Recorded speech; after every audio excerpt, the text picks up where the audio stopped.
Well, ERM's the world's largest pure-play sustainability consultancy company.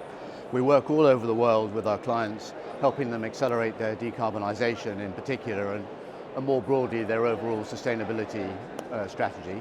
We work with mining companies, hence we're here with the mining Indaba, but actually ERM as a whole works up and down the entire industrial value chain. And in Africa, we have a very strong presence supporting mining and metals companies. We're offices in Southern Africa, East Africa, but supporting clients in West Africa, North Africa, Southern Africa, and East Africa.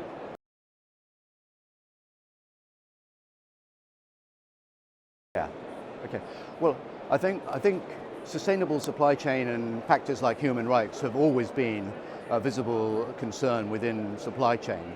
But what's really brought things to a head and actually really triggered major disruption is the world's becoming united around the 1.5 to 2.0 climate targets and all that goes behind that. I think we all know that there's a huge urgency to build out the renewables energy value chain and decarbonize industry, and the metals, particularly critical minerals, are going to be hugely important for that.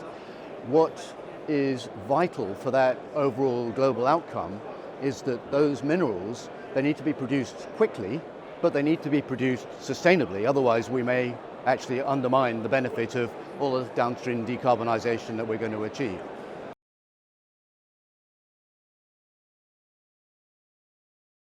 You know, the big disruptors are customers, investors and stakeholders, particularly communities under stakeholders. But from a customer's perspective, suddenly customers are really acutely concerned about where their metals have come from. And they are driving hard for greater sort of transparency and visibility up and down the supply chain. And they want evidence that the materials they're using and channeling into their branded products have come from sustainable sources. The investors are really determined that they can explain that their capital is flowing into constructive work and heavy lifting behind the decarbonisation transition. It's difficult because, of course, they are very focused on achieving investments, and they're looking for that overlap between decarbonisation, sustainable solutions, and value delivery. The communities are hugely concerned about the impact of having a mine in their neighbourhood. Of course, there is a long reputation, a historic reputation, that the industry hasn't done a great job of that. There's been tremendous strides recently about transparency and the power of the voice of communities. And research we've done recently has shown that a high percentage of mine capital projects are delayed because of stakeholder concerns about sustainability footprint. So the power of the communities and the stakeholders is becoming a major disruptor to those traditional value chains.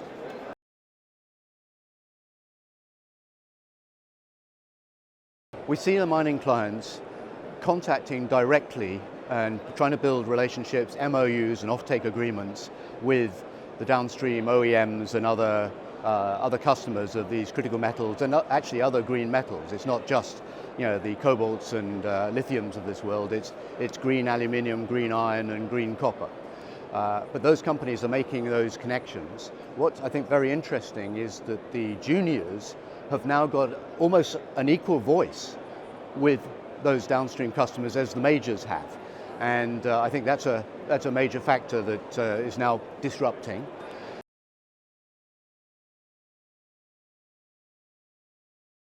The miners are, of course, looking for new resources, and they're now having to look in new places for those resources. But there's an extra complexity. It was never an easy job, discovery, exploration, but they've now got an overlay that they've got to be able to solve the discovery and the resource development with a sustainability wraparound. They've got to find those resources in a location where the infrastructure, if it's not there already, can be constructed to deliver a low carbon logistics chain. They've got to produce or source resources that can either be extracted with a minimal footprint, either underground with innovative underground technologies or potentially in situ leaching solutions. So there's a lot of innovation opportunity there. With the mines that are already midway through their lifetime, there's a real urgency to decarbonize them. And the difficulty that our clients are having is that much of their assets are only semi-depreciated. So it's a real financial hit to accelerate the churn of those assets. They're having to think about offsets in order to deal with their carbon footprints in the meantime.